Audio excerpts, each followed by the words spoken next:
It's really surreal to watch the nation debate Barack Obama's signature legislation, the Affordable Care Act, calling it radical and extreme and referring to the Democratic Party as an extreme leftist group. When you consider that before it was Obama's signature legislation, it was Mitt Romney's signature legislation. You know, the guy who ran against Obama.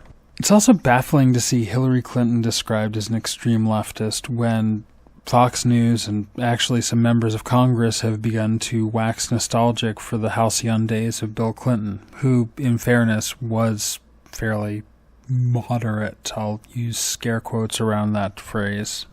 You know, Hillary Clinton, who was not only a Goldwater girl growing up, but also continued to be to the right of Barry Goldwater well into the 21st century, especially on social issues, which is really strange to me because the people who keep telling me that Hillary Clinton doesn't really care, for example, about LGBT rights are the people who describe her as an extreme leftist.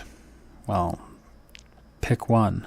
To hear it told, the Democratic Party is a radical leftist party fighting for radical leftist ideas, from radical leftists such as John McCain, Mitt Romney, Bob Dole, Ronald Reagan, Richard fucking Nixon, Barry Goldwater.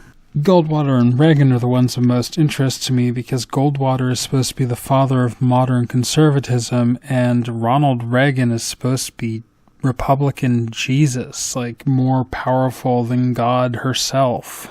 This is the GOP Shuffle, and it's been pretty effective in politics over the years, where the Republican Party moves further and further to the right and then chastises the Democrats or any other group as Democrats for not meeting them halfway. If you want to know how extreme it's gotten, the sitting president, Donald J. Simpson, has been chastised over his position on the press from George W. Bush, the guy behind the free speech zones back during his presidency.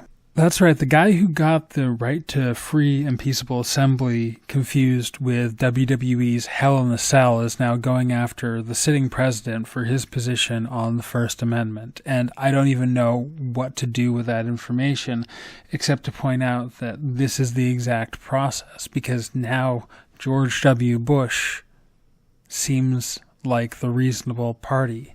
And that's not the scariest thought for me. The scariest thought for me is not so much that George W. Bush now seems like a reasonable party 10 years later. It's who might make Donald J. Trump seem like the reasonable party 10 years from now.